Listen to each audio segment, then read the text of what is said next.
It's been a while since I've done a video about re-illustrating characters from the TV series in the Railway series style.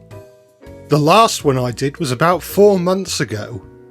I wanted to adapt the characters introduced in Hero of the Rails into the Railway series style, but felt a bit daunted by the idea at first. I think I've managed to figure out a way to get them to work now, so it's time to make a start.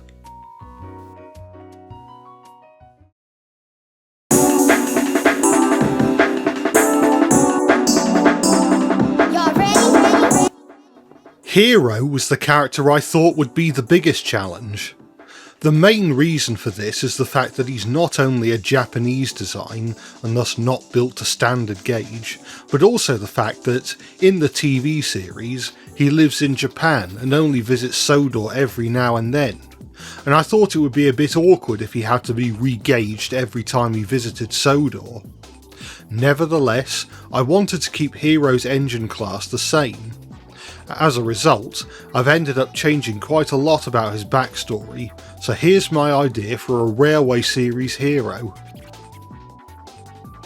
When the Railway series was first published in Japan in 1973, Sir Charles Topham Hatt was flown there to help publicise the launch of the series. It was around this time when the D51s were being taken out of service. The Fat Controller discovered one of the withdrawn locomotives and had an idea for an experiment. He purchased a D51 and had it delivered to Sodor. The D51s, and indeed most Japanese locomotives, are built to Cape gauge, that's 3 foot 6 inches, too narrow for the North Western Railway and too wide for the Skarloey Railway. This means that if Hiro lived in Japan in the Railway series timeline, he wouldn't be able to run on Sodor's metals, and if he was standard gauge, then the only Japanese line he could run on would be the Shinkansen line. My thinking is that in my timeline, Hiro is a permanent Sodor resident, rebuilt to run on standard gauge track. How practical this is, I'm not entirely sure. At any rate, his frames and chassis would have to be rebuilt, and his cylinders would have to be brought further out to accommodate the wider distance between the wheels. The closest thing I can compare this to would probably be the Bagnall 060 pannier tank Brookfield, which was designed as a meter gauge locomotive before being built to standard gauge as part of the war effort.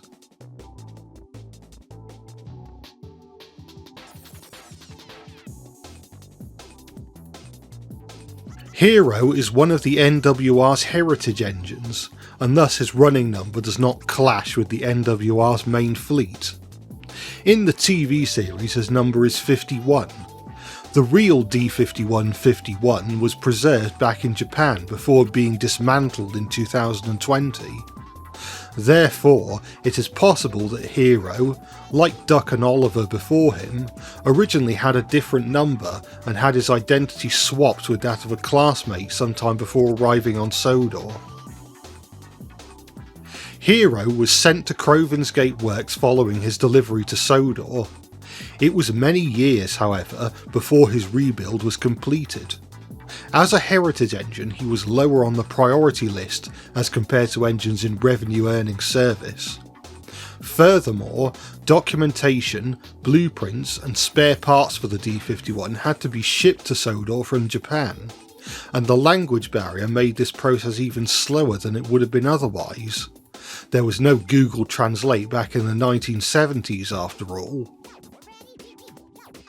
Whilst Hiro was grateful for being rescued from scrap, he couldn't help but feel that he'd been forgotten about somewhat. One day, Thomas came to the works to have his worn parts mended, and spotted Hiro at the back of the works complex. Thomas asked to be parked next to Hiro so that he could get to know him. Hiro was one of the youngest steam engines on the island at the time, but he'd experienced a lot of things over the years, making him very wise and knowledgeable. He had many interesting stories to tell, and when Thomas was ready to go back to his branch line, he made sure to tell his friends about Hiro, and word about him spread across the island. It got to the point where engines would sometimes make excuses to go to the works just to meet Hiro. As more engines, locals and even tourists came to know of Hiro, interest began to brew with regards to the completion of his rebuild. Some people even donated money to the works to go towards Hiro's return to Steam.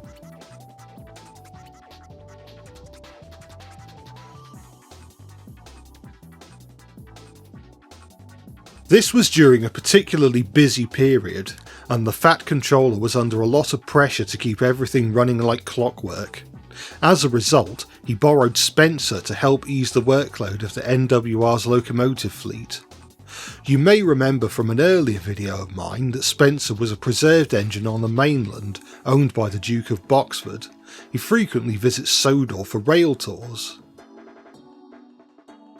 In Hero of the Rails, Spencer's role as an antagonist mainly consists of spying on Thomas and wanting Hiro scrapped once he discovers his existence.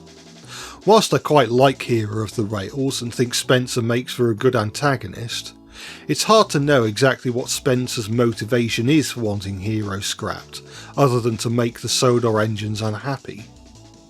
I'd perhaps make it so that Spencer tries to halt the progress of Hiro's rebuild, rather than wanting him scrapped outright. His motivation? He's worried that if the NWR keeps acquiring more heritage engines, there won't be any need for him to keep visiting Sodor, lessening his chances of mainline operations. He spent much of his time on preserved branch lines on the mainland and hated it.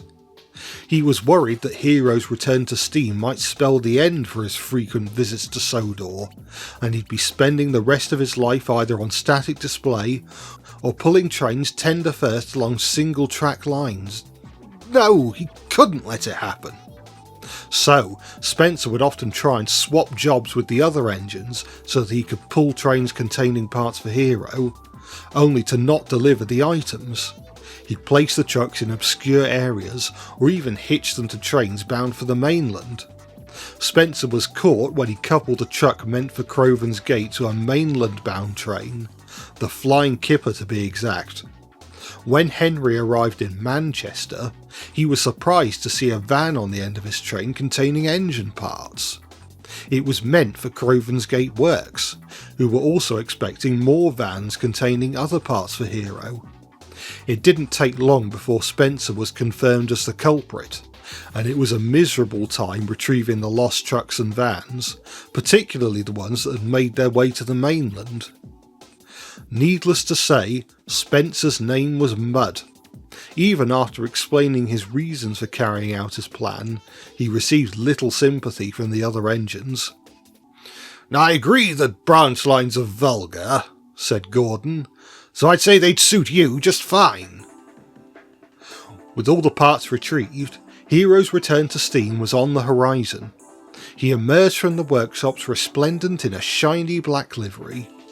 Although officially a heritage engine, and usually seen hauling rail tours or photo charters, he is sometimes entrusted with regular trains, particularly during the summer months when there is more to do. Hiro has proven popular with holidaymakers from Japan, of which there was a significant increase following the launch of the TV series in the region in 1990.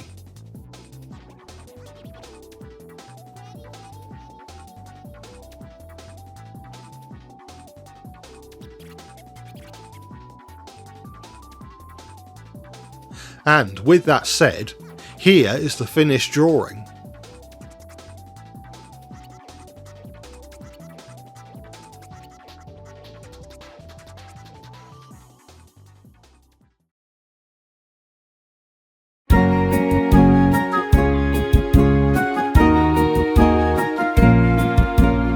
As established in an earlier video, my idea is that Crovan's Gate Works is somewhat independent from the North Western Railway.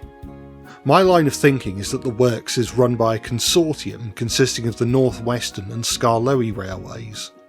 The Culdee Fell Railway may have joined the consortium as well sometime during or after the mid-60s. The Arlesdale Railway is itself run by a consortium comprised of these three railways, hence why they don't have a stake in the works. I think Victor is an interesting addition to the world of Sodor. Various railway works in the UK use narrow gauge engines to transport equipment around the works grounds, and so Crovan's Gate having a similar system almost feels like the sort of thing that the Audreys would have written about had the books kept going. The works wanted to establish a rail connection to the Skarloey Railway for two reasons. The first was so that narrow gauge engines could enter and leave the works under their own power. The second was so that narrow gauge engines could be used to carry materials around the works complex. Rusty was borrowed to help build the extension, but the little diesel could not be spared to operate the new line as there was more than enough work that needed to be done on the Skarloey. A steam engine was ordered from outside the UK, although the engine that arrived was not the one that they had ordered. Victor, the Baldwin 040 saddle tank engine, had previously worked in South America and did not speak a word of English. Nevertheless, he was put to work on the new lines. The works needed any motive power they could get. The mix-up was eventually sorted out, but it was ultimately decided that Victor was so good at his job that he should stay at the works. Victor gradually learned English, mostly from listening in on the workmen's conversations. He had learnt at least one word, red, by the time the workman asked him what colour he wanted to be painted. It's hard to find an engine on Sodor who doesn't like Victor. He does his job extremely well and is always friendly towards the engines that need repairs, helping to create a positive atmosphere throughout the works complex. I've modified Victor's design somewhat. In the TV series he is based on a standard gauge design despite being narrow gauge. The engine he was based on was built by the Baldwin Locomotive Works, who built a large number of narrow gauge 040 saddle tanks. In fact, if you've watched the third part of my Mid-Sodor trilogy, you'll know that this isn't the first time I've drawn a Baldwin 040 saddle tank.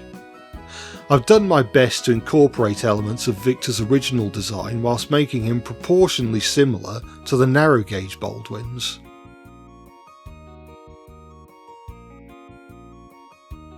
And so, here is the completed picture.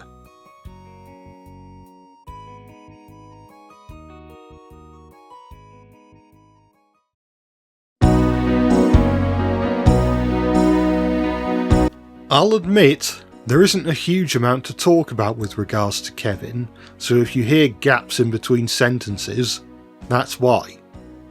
He is based on a Ransoms and Rapier 6-ton crane, which were a fairly common sight in and around British locomotive works. Kevin was brought to Sodor sometime after Victor arrived at Crovan's Gate. Victor had begun to learn English by this point, but still wasn't fluent. Kevin, meanwhile, had spent his whole life in the UK before coming to Sodor, and he was more than happy to help Victor learn the names of important works equipment in English. The two machines soon formed a friendship. Kevin was very thankful for this. At all the other places he worked, his clumsy nature and tendency to topple over drove everyone up the wall, often to the point where they refused to work with him or didn't even want to see him. Sometimes Kevin's clumsiness would wind Victor up as well, but the difference was that Victor didn't give up. He didn't lash out at Kevin or try to avoid him. He taught Kevin methods to keep steady and remind him that doing his job well was better than doing it quickly. Kevin still has mishaps from time to time, but Victor knows that he's come a long way since they first met. It's been a while since I last watched Hero of the Rails, but I remember the film gave me a lot of optimism about the future of the series when I first watched it in 2009. It was flawed, and disregarded a lot of the pre-established lore, but the story was engaging, and you could tell the people working on it had enjoyed themselves. I feel as though my optimism turned out to be misplaced when Season 13 aired a few months later, which was probably the most disappointed I've ever been with a new season of Thomas. I know people will say that seasons 14 and 15 are worse, but for me the difference was negligible. I always felt that the whole of the Nitrogen era just felt a bit like a parody of what had come before. In hindsight, I'd say that the switch to CGI more or less showed the hit era writing style for what it was. In previous seasons we had nice set design, model work and returning characters that to some extent distracted us from the terrible writing. But in the CGI series, particularly early on when there were fewer characters and locations, they didn't have those distractions. But with all that said, here is the completed image. And there we are. The characters introduced in Hero of the Rails, drawn and rewritten as Railway series characters. It's been nice to return to this style of video after many months. Maybe at some point I can make another video like this. I wonder which characters are Oh no!